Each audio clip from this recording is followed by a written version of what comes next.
this new Snoop shit. Come on, baby boo, you got to get into it. Going forward to play it with the cool wit. Yeah, you know I'm always on that cool shit. Walk to it, do it how you do it. Have a glass, let me put you in the mood. Little cutie, looking like a student. Long hair with your big fat booty. Back in the days, you was the girl I went to school with. Had to tell your mom or sister to cool it. The girl wanna do it, I just might do it. Hit her off with some pimp fluid. Mommy, don't worry, I won't abuse it. Hurry up and finish so you can watch Clueless. I laugh at these niggas when they ask who do this, but everybody know who girl that you is. Beautiful. I just want you to know you're my favorite girl. Oh yeah, there's something about you. Beautiful. I just want you to know you're my favorite girl. Oh yeah, there's something about you. When I see my baby boo shit, I get foolish. Smack a nigga that tries to pursue it. Homeboy, she taking, just move it. I asked you nicely, don't make the dog lose it. We just blow throw and keep the flow moving. In a 6'4", me and baby boo cruising. Body wagging, interior blueing. Had him hydraulics squeaking when we screwing. Now she yelling, hollering out, snooping, hooting, hollering, hooting. Black and beautiful, you the one I'm choosing. Hair long and black and curly like a Cuban. Keep grooving, that's what we doing. And we gon' be together until your mom's moving.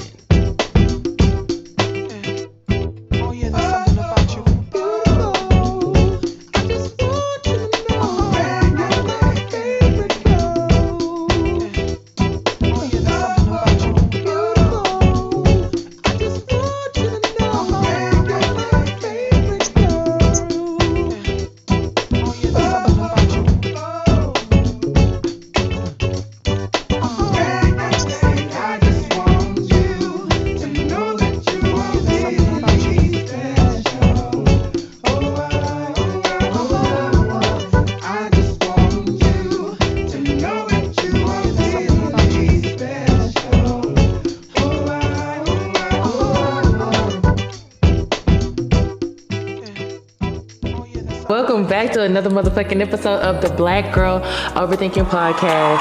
And this is the season finale. I am your host and your homegirl and your little therapist, because y'all need me here and there. And your favorite ranter and overthinker, the one and only Areiyami.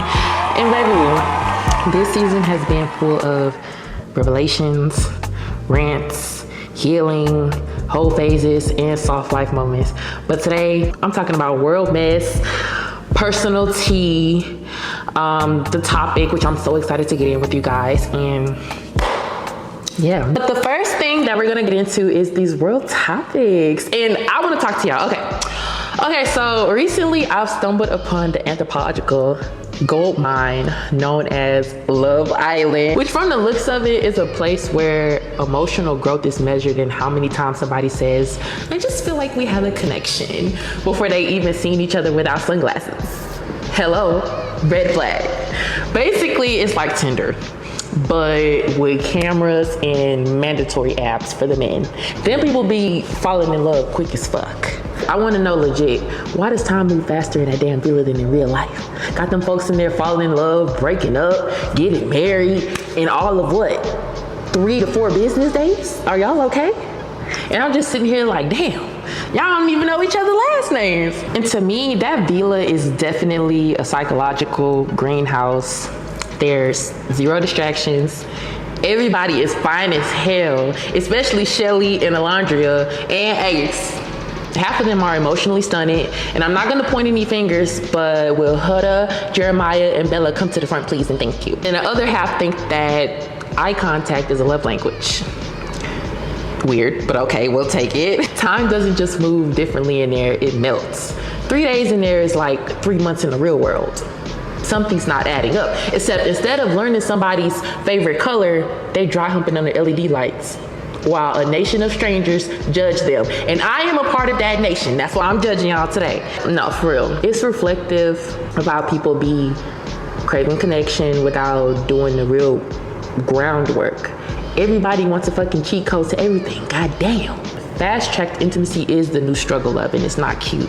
And then motherfuckers don't even be having enough personality to seduce properly. They be trying to trauma bond instead of getting to know somebody and slow dance through the discovery. That's the fun part.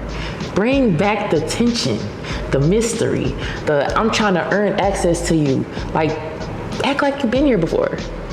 But it also had me thinking that a lot of us actually do this in real time too. Have y'all ever noticed how these motherfuckers don't be wanting to date anymore? They just want to trauma bond, trauma merge, have sex, move in, and then decide if they like each other. And then not even enough to be in a relationship, but a situationship. I don't even blame y'all. I blame Jada Pinkett Smith and August Alsina. And baby, don't let the vibe be vibing. I'm so fucking tired of that word. The word vibe is the real villain, because when the vibe hits, everybody think that they're in The Notebook or something, but it's really just seasonal horniness mixed with unresolved abandonment issues. Now y'all planning babies before y'all even know middle names. Okay. The problem is people be trying to skip to the we locked in part because they don't have enough personality to be seductive. And seduction takes patience. And not just patience, but creativity and actual curiosity. Not just Netflix ass and vibes. I needed that. Anyways, now we're gonna get into this mess with Madea. So apparently we have another black man allegedly being nasty and then trying to flip the script. Y'all see what I did there?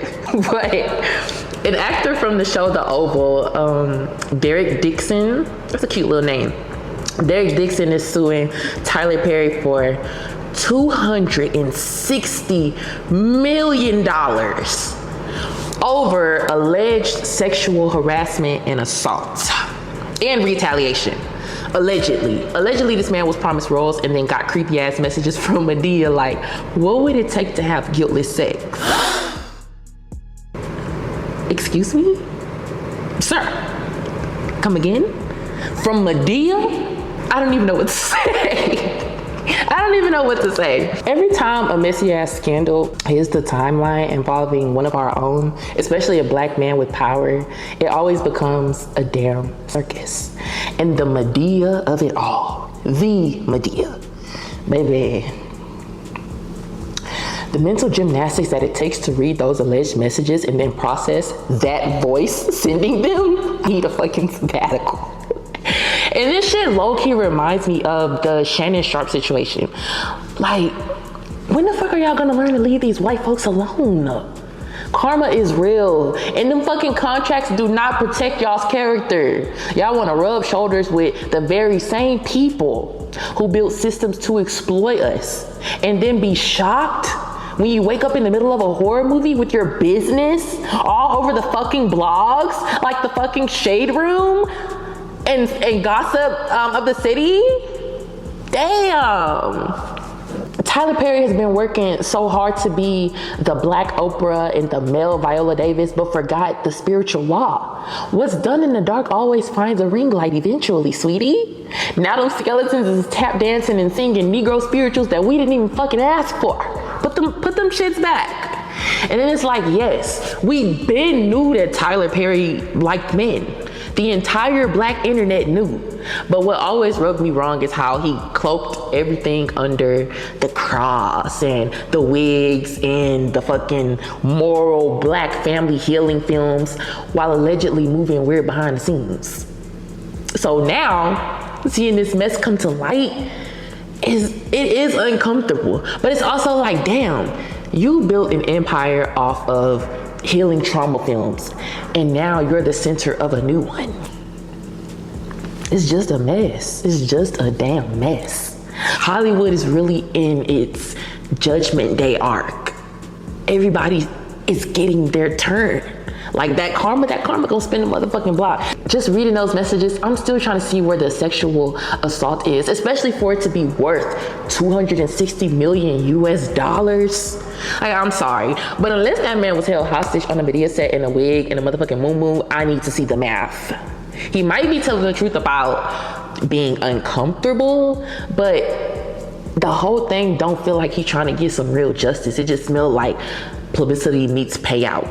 Like you just trying to get some money. Like if I go down, I'm going down with a bang. I really feel like Buddy knew that if he did the lawsuit, he would be automatically blacklisted in Hollywood. So he wanted to go out with a bang so that he wouldn't have to even worry about working again ever.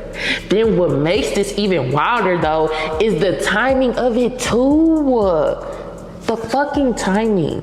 Because Tyler just released the movie Straw and had all of this emotional commentary about black women's struggles, but like the irony is loud.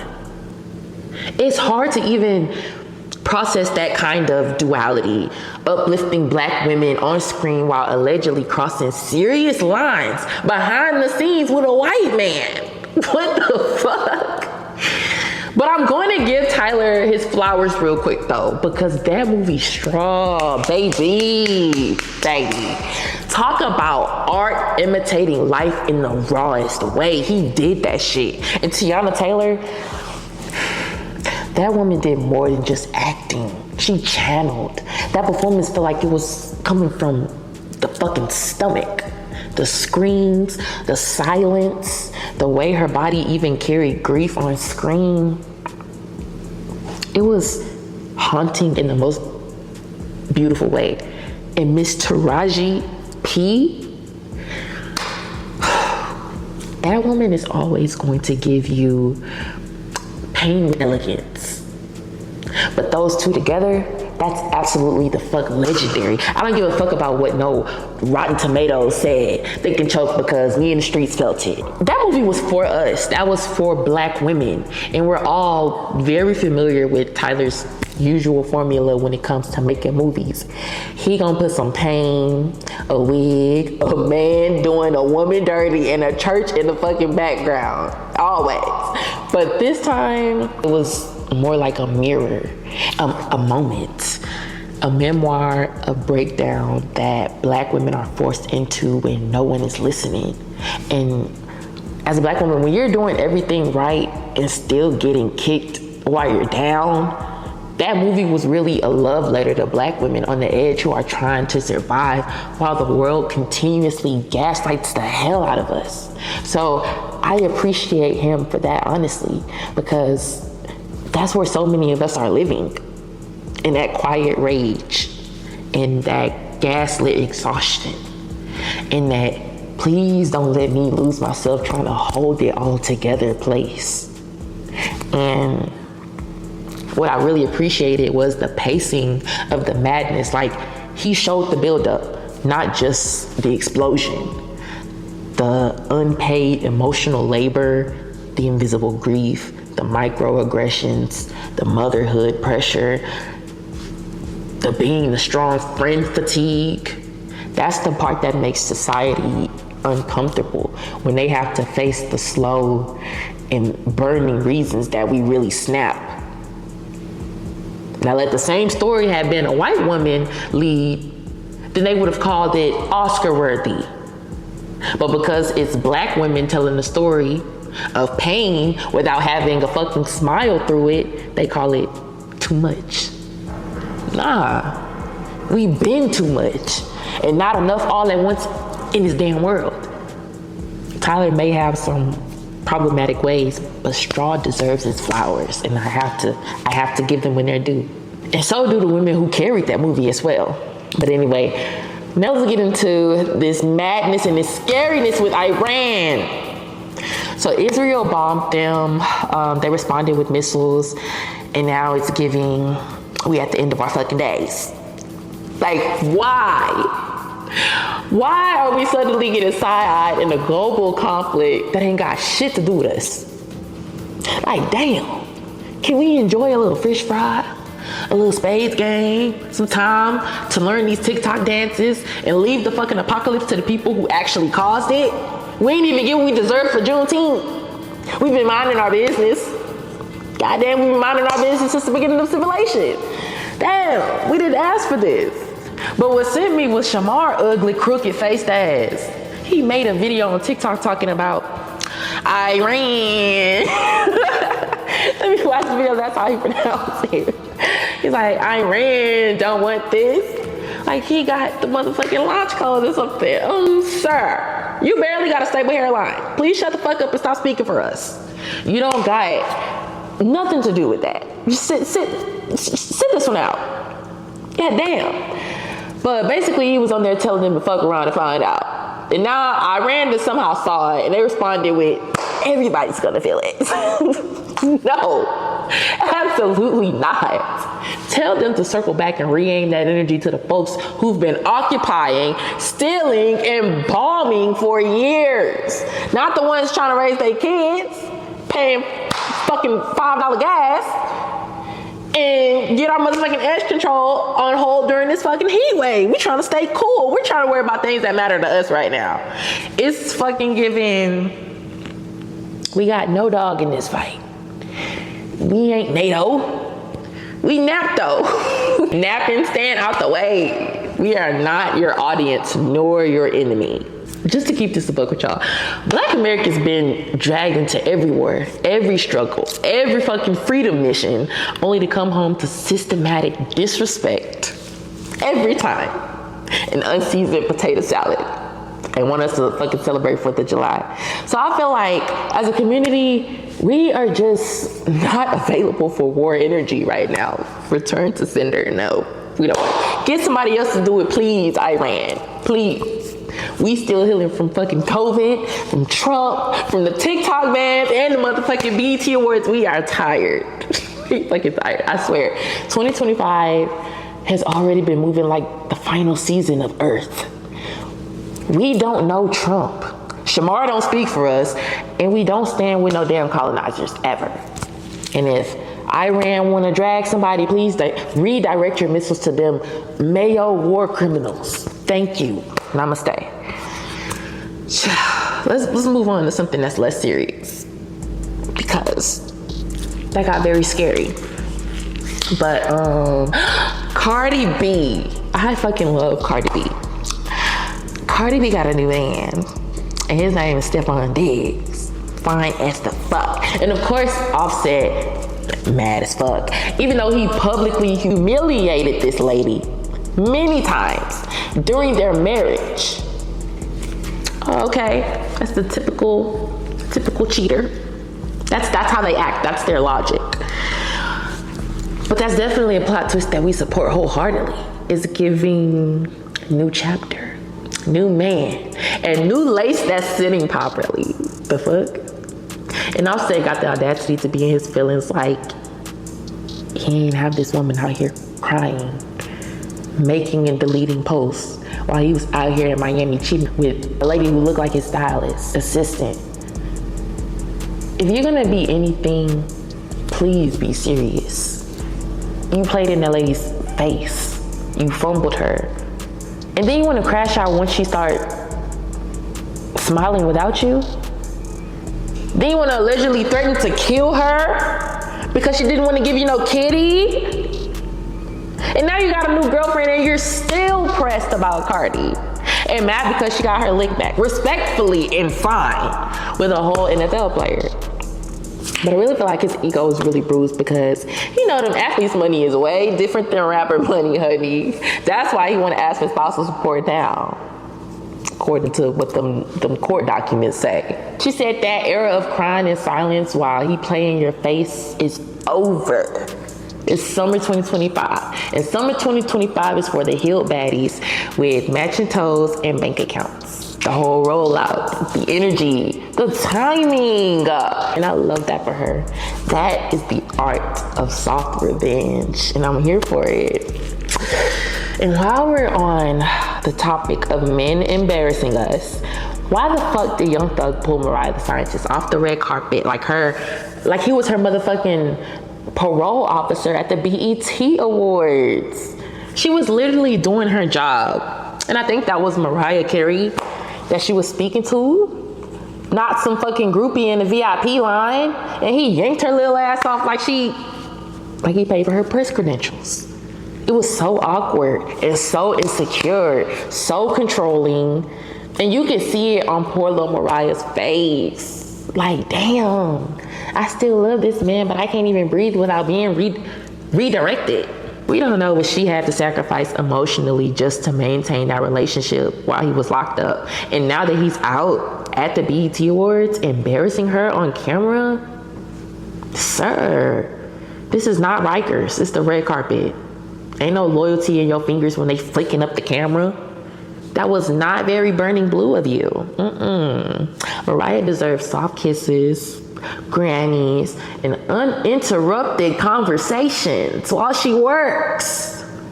And Cardi deserves peace, some good thing, and a retirement plan with a 401k. All the girls are glowing and going, and the men are scrambling like roaches when the lights come on. Okay, so now we're gonna get into the main topic of the episode. I gotta get a little serious with y'all. I have to have this big sister moment with y'all because I want my girls to be out here doing better. So let's break this down real quick. When a man knows that you're the package, not just the little Amazon Prime side chick, but the real box with all the emotional depth, the softness, the elevation, and then God sent glow, he will still find a way to play with the bubble wrap. And not just once, consistently. But why? It's because you're not confusing. You're not chaotic. You ain't triggering his survival instincts that make him feel needed. You're healing. And that type of love doesn't shock his nervous system the way that dysfunction does. And it has nothing to do with you. And that's why these men be running back to familiar wounds dressed as women they can control. It ain't that you're not enough. It's that peace requires growth.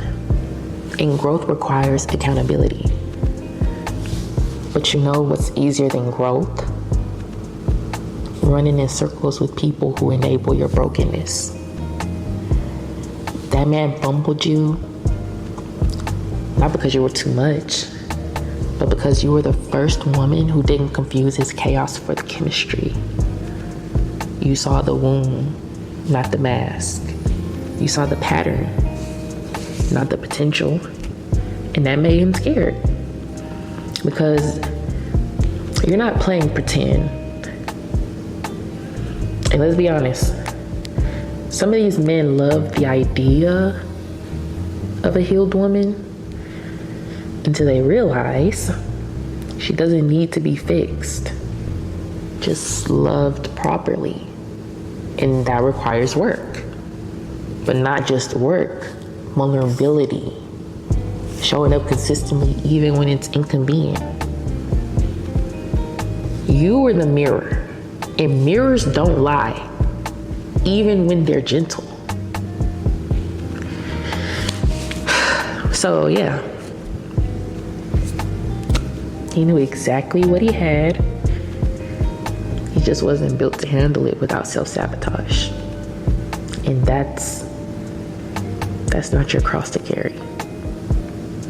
So for all the girls watching or listening to this, please remember, if you don't take anything from this episode, that you are not too much. And that person was just too broken. And peace does not chase confusion. Let him go chase the storm if that's where his comfort is. You are the sunset, the afterglow, the moment. And he's gonna miss that when he finally realizes that peace was a person. Believe me, they always come to that realization. And let's also talk about obsession versus safety. For one, you don't obsess over safety. You relax in it. You bloom in it. You excel in it. But the ones who keep you guessing, child, that's the anxiety attachment playground. You are not in love. You're in survival mode, dressed up in butterflies. That obsession loop, it's the unfinished sentence. It's the breadcrumb trail. It's the maybe. If I just say the right thing, do the right thing, prove I'm worthy, they'll finally choose me. Energy. The trap is thinking closure will come from clarity. And sometimes the only clarity you get is that man was not capable of loving you the way that you deserved. And it's not always gonna be dressed up and fancy to yours. It's gonna be raw, straight to the point. You're chasing answers when his energy already told you everything you need to know. You're spiraling, trying to fix it, because that's what we do as women. We try to fix things when he broke it on purpose to maintain the power. The confusion is the control. And we have to be real. Obsession does not feel like love. It feels like withdrawal. Like you're addicted to potential and starving from the lack. You replay conversations, decode in silence, and romanticize the crumbs because your nervous system got rewired to think predictability equals boring and chaos equals passion. Chaos does not equal passion, but peace. Baby, peace be quiet. Peace doesn't chase. Peace doesn't give you 3 a.m. spirals or what are we combos for 6 months. The fuck? Peace be like, I want you. I'm here. And I said what I said. So if you're ever unsure, then ask yourself, does this connection make me feel obsessed or safe? Because the one who truly sees you, you won't have to solve them to stop the pain.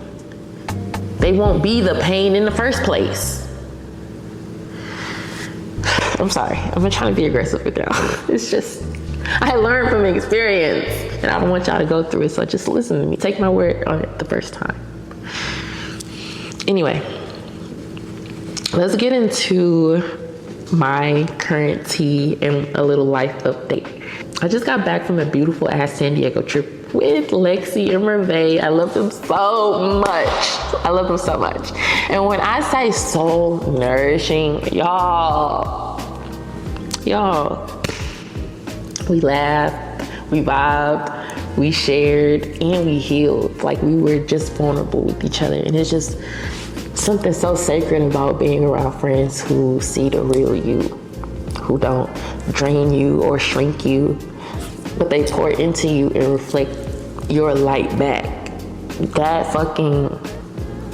The laughter heals you. The conversations cleanse you.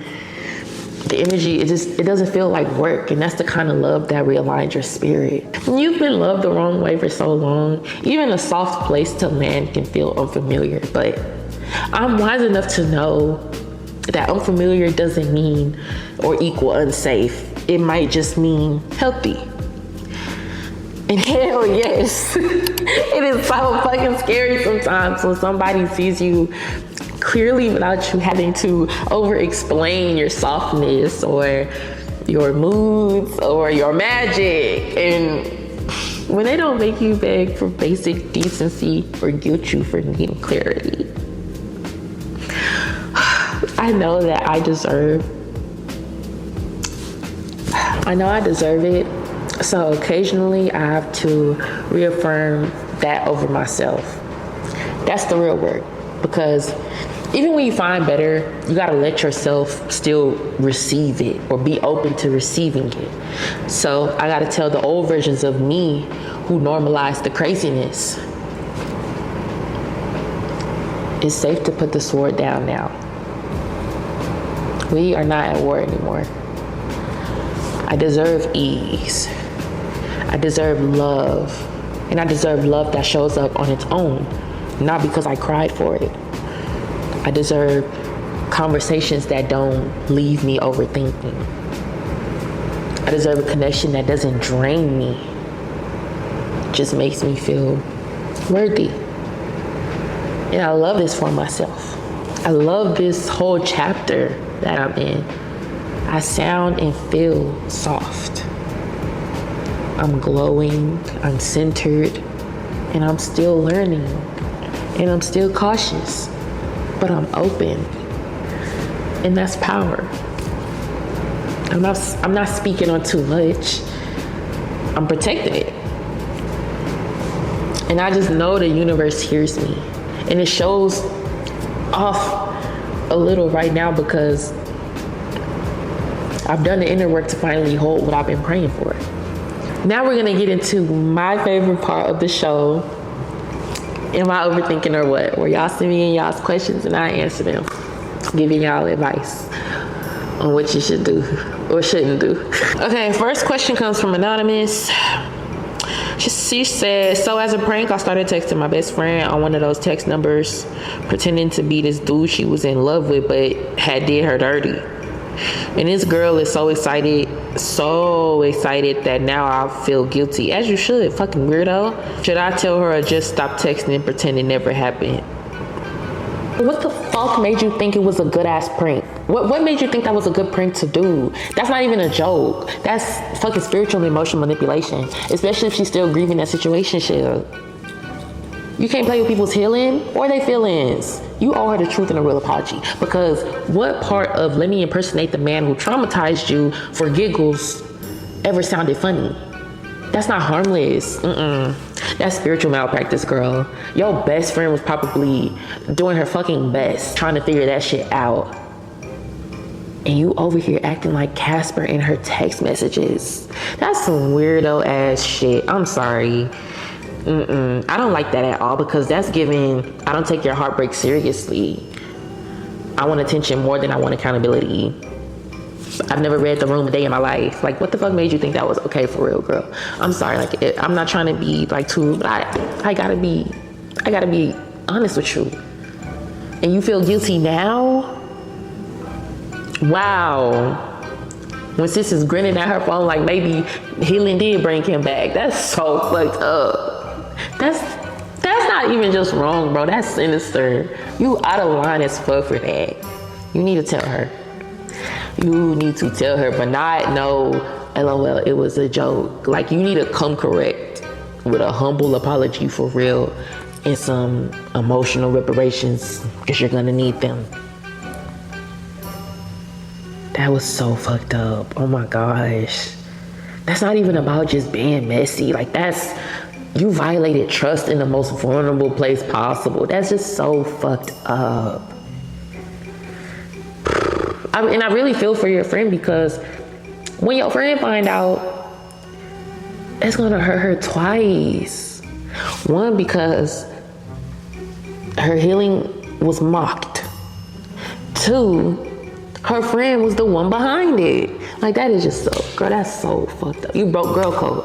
You broke girl code, bro. If you really care about her at all, then you're gonna tell her the truth. And just hold space for her reaction, because it's gonna be big or it might be nothing at all. But never play with people's pain again. This generation be mistaken manipulation for mischief, and it's not cute. Hang it up. The next question. This comes from Tammy. My baby daddy called me yesterday to vent about his daughter being taken from his baby mama's custody and that he wants help trying to get himself together, so he's granted custody. He wants me to help him, but this is the same baby he had on me the year we got married. The same guy who walked out and left me with three sons to raise on my own. I don't want nor care to help. Am I wrong? Let me double read this just to make sure that I read this correctly. Please hold. Maybe Daddy called me yesterday. Let me just say that I am so sorry that he put you through all of that. I'm sorry that you went through all of that. You did not deserve that at all. No, you are not wrong by any means. That man abandoned you and had a baby on you. What? And now that he's in a crisis, he wants you to rescue him? Girl, we don't hand out lifeboats to people who throw us overboard. Let his ass figure that shit the fuck out the same way that you had to. No. Third questions. I'm being generous with y'all today in this episode. I'm giving y'all, I'm answering 4 people's questions. Anyway, this one comes from Kayla. My ex called after 6 months, no contact, just out the blue. Ironically, after I had just celebrated me going 6 months without him. Congratulations, queen. He hasn't texted though, but I just want to know why he called. Should I text and ask why? Ooh, girl, I feel your nerves in this message. Help me. I am religious, so I don't doubt for 1 second it's a test from God. I'm really just so shook. Lunchtime yesterday, I celebrated the 6 months, but by 11:30 last night, he had called me. I was singing It's the Climb by Miley and so happy I had made it out. I'm sorry, but that is a spiritual test. The timing was not a coincidence. The enemy always shows up when you're celebrating your breakthroughs, girl. Trust me, I know it. Do not reopen doors just because they knocked. Let that motherfucker knock. Let him knock forever. Keep climbing. No. Do not text him. Not even a motherfucking what you doing. Not even a did you mean to call me? Not even a pigeon with a scroll, bitch. No. Don't do it. Don't do it. Because 9 times out of 10, he did not reach out to rebuild with you. He reached out to reopen up the motherfucking wounds. And this next cut is gonna hurt way deeper than the first one. He didn't text. He just dangled curiosity in front of you. That wasn't no invitation. That was a trap door with your name on it and a void behind it. Wait, then you said you're religious. You need to trust what you already know then. Not every door that creaks is meant to be reopened. Some need to stay nailed shut with a psalm and some holy oil. You don't need answers. You need discipline. The kind that says, I'm not breaking my peace for closure that I already earned. You earned that. You owe that to yourself. You made it 6 months without contact. And the enemy wants to shake the foundation just to prove that you're still accessible. So don't give him the satisfaction. Let him wonder. Because it's going to be on his mind. Heavy, heavy, heavy, heavy. He's going to think about it way more than you do. And also, the fact that you're shook but also low-key tempted is so relatable. So relatable. Because our brains, especially mine, will be like, maybe he felt my energy. Maybe he changed. Maybe this is divine timing. But nah, babe. It's divine protection with a glitch in the system. Delete that notification and keep it pushing. Shit.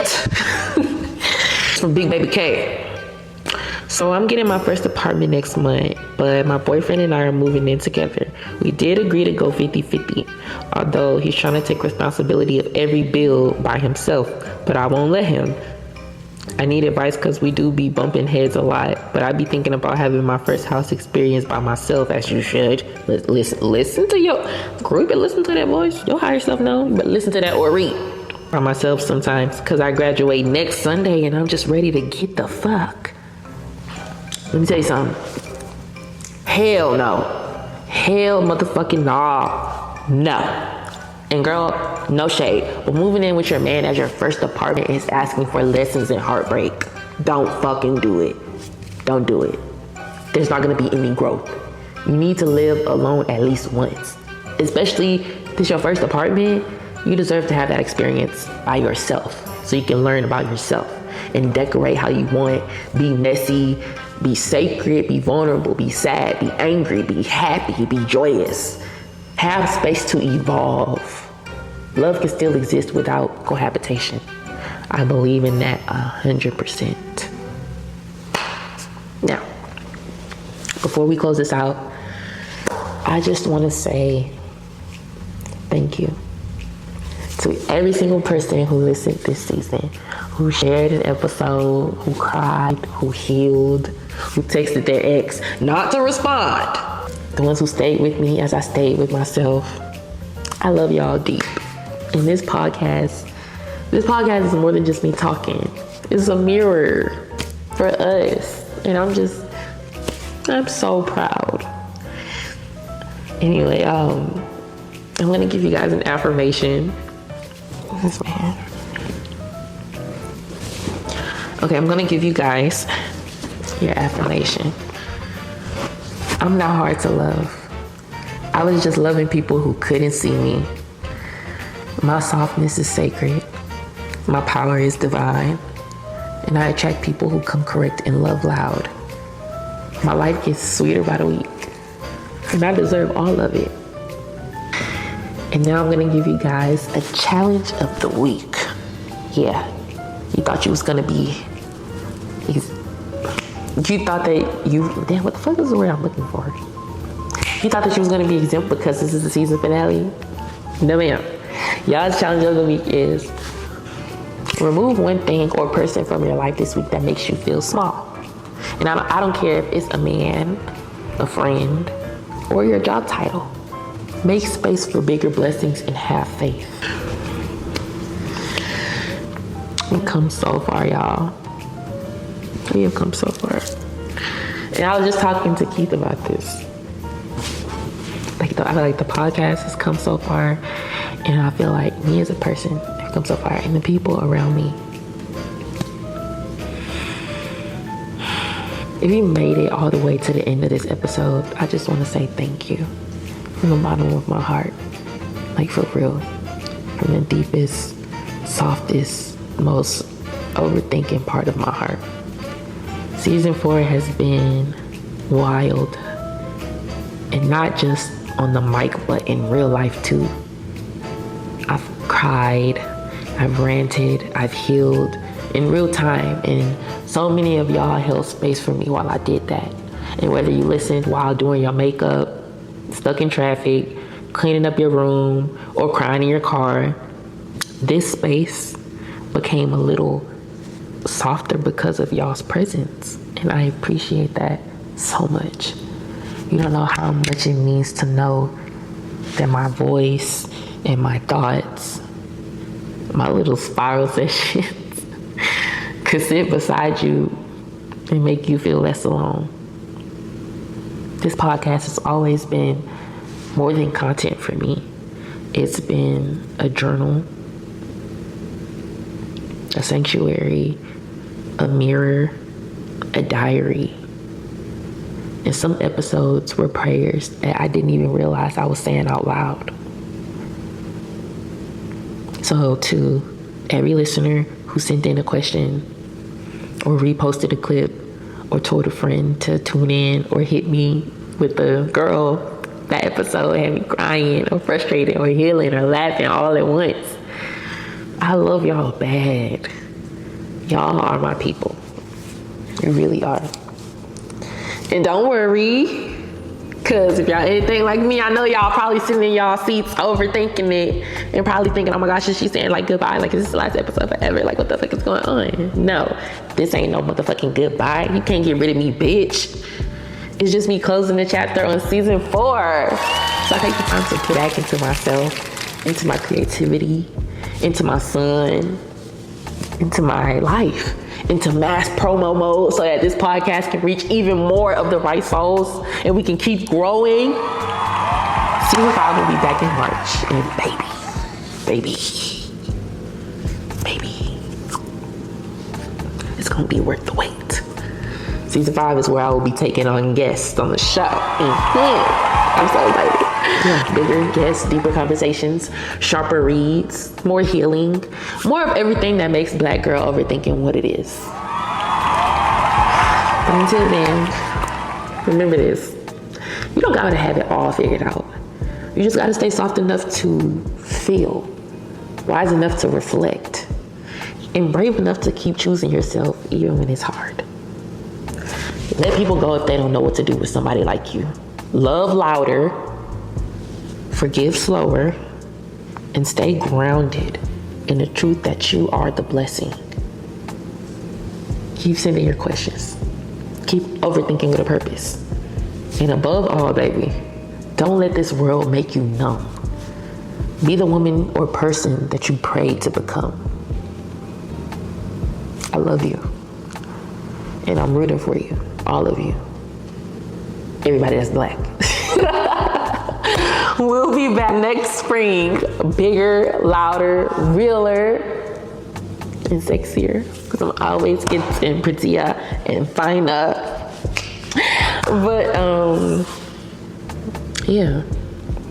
Keep overthinking, keep healing, and keep being that bitch. I love you. Bad. For real. Peace out.